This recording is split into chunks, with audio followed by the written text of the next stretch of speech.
Hello everybody, Bailey here with Studio Designer. And today we're kicking off our Demystifying Returns and Client Credit series. Because when adjustments aren't handled correctly, your financials can get messy fast.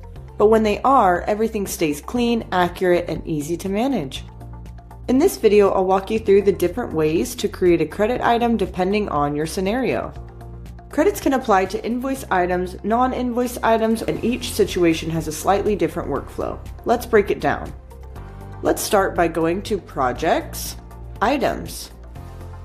Let's start by opening the item that we would like to credit. Let's go ahead and click Create Credit Invoice. Studio Designer will automatically add a credit to the description. It'll also convert the amounts to negatives. From here, we can adjust our description if needed. We can also make sure any other costs are also negative. We can add restocking fees as a positive if applicable, and update the component to the next letter. Then we'll go ahead and click Save. Then we'll attach this credit back to the original invoice. Now let's do it in the scenario if an item wasn't invoiced already. We'll head to an item that's not invoiced, click Edit.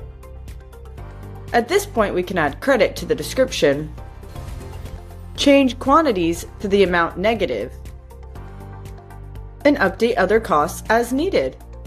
Let's save the item, and then attach it to the original proposal if applicable.